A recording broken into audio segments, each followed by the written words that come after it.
A non-profit organization that was established to help beneficiaries of the land reform program put their land to profitable use says food security is a big concern going forward. This after Parliament announced that it is on track to finalize the redrafting of Section 25 of the Constitution. This move will allow for expropriation of land without compensation. Chief Executive of Vumelana Advisory Fund, Peter Seto, was in studio earlier this week. Food security is something that we talk about in October, particularly because a lot of the emphasis over this month is around food and how the world secures its food, etc. One doesn't ever necessarily tie it in with land reform, at least not the way that you have as an advisory firm that has been working with all of these different cooperatives in advising them. Yeah, I think food security is a reality for not only for South Africa, but for many other countries out there. To be fair, I think South Africa has really made good progress when it comes to addressing issues of food security. I mean, there's a survey that was conducted by Stats SA, which seems to confirm that as at 27, about 6.8 million people experienced hunger. Now, why I'm saying there has been some progress, if you look at 2012, that number was sitting at around 13 million people. So that number is really halved.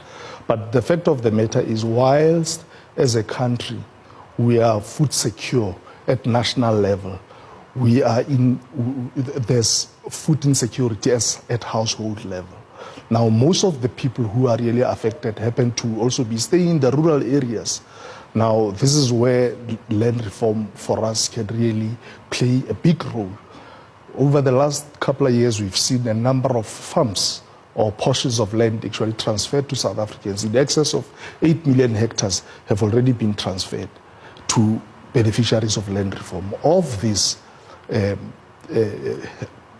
million hectares that have already been transferred, we are aware that there has been a number of failures in certain respects, i.e. that a lot of these farms that have been transferred remain unproductive. Now, if these farms become unproductive, it means there are job losses, it means people cannot produce food, etc. So that's why we are saying that it is of crucial importance to support beneficiaries of land reform in order to turn this situation around so that we can return and make sure that these farms are productive so that we can create much needed jobs, income and skills. And through this, we will be able to address with that in mind, what in particular do you think has led to many beneficiaries then also coming around and saying, instead of giving us the land, we'll take the money?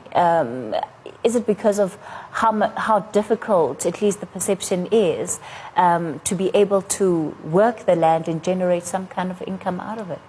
Well, the reality is a lot of people who were displaced are now staying in urban areas, etc. So a lot of them, we take it for granted that they want to go back and actually do farming, and that's not entirely true. Some people would prefer to really get cash because they don't want to work the land, you know. So that's probably one of the reasons why some of the beneficiaries of land reform opted for cash settlement instead of getting the land. But those who actually ended up taking the land, we've seen a number of areas, whilst there are some pockets of success, we've seen, sadly, a number of areas where there is a need for intervention. When you talk about support, what exactly would that support look like? Is it, and which parts of the chain would it have to affect? Is it about assisting people who've inherited perhaps sometimes very old farms, very old infrastructure, and they now have to build it up from scratch? Or what are the experiences that you're having? Well, our experiences are that when the land is actually restored, frequently beneficiaries of land reform do not have the requisite skills to actually work the land. They do not always have access to capital. In fact, access to capital is a huge hindrance for most of these beneficiaries. They also do not have access to markets. And as Vumelana Advisory Fund, we are saying partnering with the private sector is the most immediate way through which we can address some of these challenges. Sure. And do you find that it's difficult having to provide the support at almost every level then to build these farms up from what they are to potentially what they could be? Because we know the government is talking a lot about having identified the agricultural sector in particular as being one of those sectors that could be a key driver of economic growth. But are you finding that this translates in the way in which these beneficiaries are able to get assistance once they have the actual land? Well, I think as South Africans, we must accept the fact that if we are to make any dent to some of the challenges that are actually facing land reform, we've got to step up our efforts to support beneficiaries of land reform, specifically to ensure that we support them to create relevant structures that they can use to run these pieces of land, to make sure that they are upskilled, they get the requisite skills so that they can start running their businesses in a much more sustainable fashion, to make sure that we address issues like, for example, governance. We know, for example, in community setups that because of lack of governance and transparency, often you'll find that there are community invitings, etc.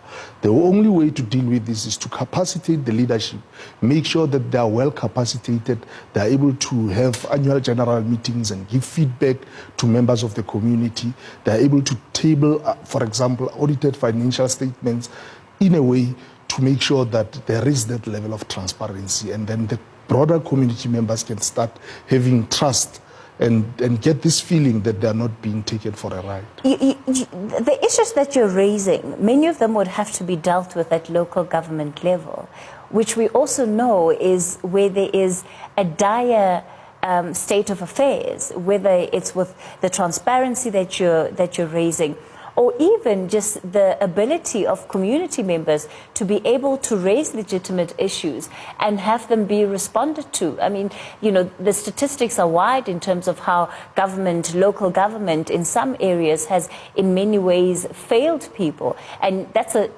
it seems to also be a political problem.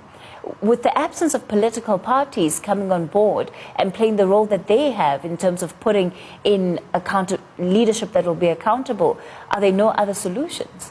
Well, our considered view is that this is something that requires all role players and stakeholders to really participate. From government to civil society to the private sector, they all have a role to play in making sure that we can make land reform a success and it can be run in a more sustainable fashion.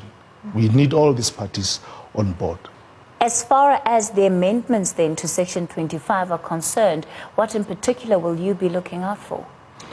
Well, it's still early phases for us to really make any pronouncements on that. But as Vumelana, we are carefully monitoring the situation, and as soon as the parliamentary process gets underway, we will obviously engage with that process. And part of what we want to do is to share our experiences as Vumelana at a practical level. And I mean, as Vumelana, over the last 5 years or so, we've concluded in excess of 20 projects, and which have got the potential to mobilize in excess of 600 million in investments and really impacting on beneficiaries of land reform. And throughout this, journey, we've learned quite a lot. And this is part of what we want to share with policymakers so that we do not end up repeating the same and old mistakes.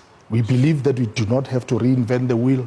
We've already paid school fees as Vumelana, and we are willing to share this for the benefit of all South Africans.